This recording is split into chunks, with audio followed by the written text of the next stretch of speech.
Never Surrender, Part 3, Making It Personal. Your darkest hour could be also your finest moment. This is where it gets personal with me. Does this have to do with what's happening in Iran? I mentioned part of it that I grew up in high school when the whole thing with the Shah, the Ayatollah started. The people from Iran coming to the United States. I'm having friends through high school, in college, who came here with nothing but the clothes on their back and reestablishing themselves in a foreign land. They learned the English language. They learned the Constitution. They became naturalized U.S. citizens.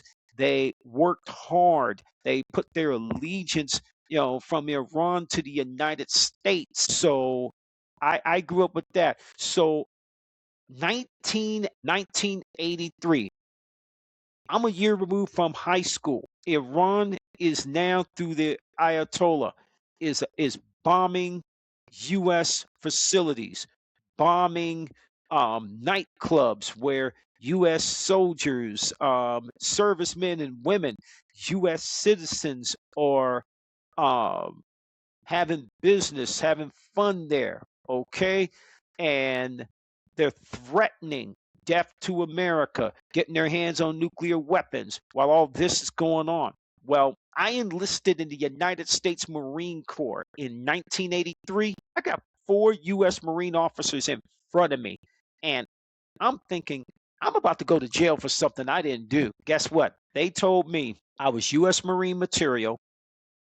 I passed the verbal exam, interview, everything, but I barely failed my physical exam.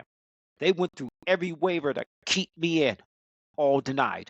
Door closed. I surrendered my life to Jesus Christ and made him my personal Lord and Savior. He even wrote about the Jimmy Carter plan that Barack Obama was going to use to negotiate with the United States and Israel and the Palestinian Liberation Authority, or organization that's hooked up with Hamas, Hezbollah, and Iran, who were the main money baggers, sponsors of terrorists.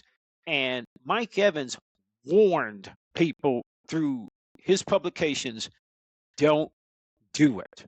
Okay? He went out and ministered to a lot of the servicemen and women in 1983. And what happened 9 months later, from February 83, 9 months later? Lebanese civil war, Beirut, Lebanon.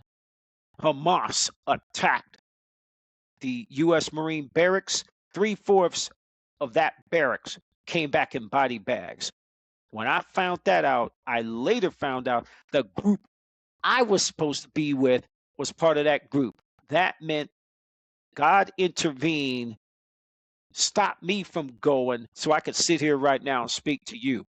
That meant I could have been one of those guys with my body over a U.S. flag draped coffin being put into the ground if anything of my body was left from the shrapnel and everything that Hamas did. And here's the kicker: Hamas and Hezbollah were sponsored by Iran.